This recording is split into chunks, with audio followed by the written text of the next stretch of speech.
દીકરો હોય કે દીકરી, વેકેશનની અંદર આ 4 કામ જરૂરથી કરવા જોઈએ અને શીખવા જોઈએ. આગળ જતા ખૂબ કામ લાગશે. સાંભળો તો ખરા. પહેલું સરસ મજાનું કામ છે, તમારા ઘરના તમામ ડોક્યુમેન્ટ, એટલે ઘરના બધાના આધાર કાર્ડ, પાન કાર્ડ, બેંકના પાસબુક છે, સ્ટેટમેન્ટ છે, અને હા, ઘરનું લાઇટ બિલ છે, વેરા બિલ છે, ને પ્રોપર ફાઇલ કરો, પ્રોપર એક જગ્યા પર મૂકો.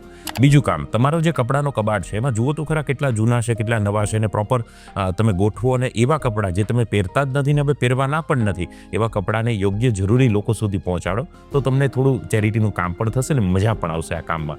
ત્રીજું સરસ મજાનું કામ છે, રસોડામાં દીકરો હોય કે દીકરી, એકાદ વસ્તુ બનાવતા શીખો. પછી એમ ના કહેતા સર મેગી બનાવતા તો મને આવડે છે, એકાદ વસ્તુ શીખો, કાલે એબ્રોડ જશો જાતે જ બનાવવું પડશે, અથવા હોસ્ટેલમાં જશો તો ખબર પડશે ત્યાં ખીચડી બનાવતા આવડતી હશે ને તો કામ લાગશે. ચોથી સરસ મજાનું કામ છે, કપડાં જાતે ધોતા શીખો. ભલે તમે આખી જિંદગી ન ધોવાના હોય પણ આવડતા હોવા જોઈએ. પછી એમ ના કહેતા સાહેબ વોશિંગ મશીન છે, પણ તો પણ કેમ નાખવા એ ઘણા નથી આવડતું. શીખો ખરા. એબ્રોડમાં અને હોસ્ટેલમાં જવાનું થશે તો કામ લાગશે. આ 4 કામમાં તમે કયું કામ કરી રહ્યા છો કોમેન્ટ કરો. આપના પેલા મિત્ર આળસુ છે ને એને પણ આ વાતને શેર કરો, એટલે એમને પણ ખૂબ મજા આવશે. પણ આ વાત પર વિચાર જરૂર કરો.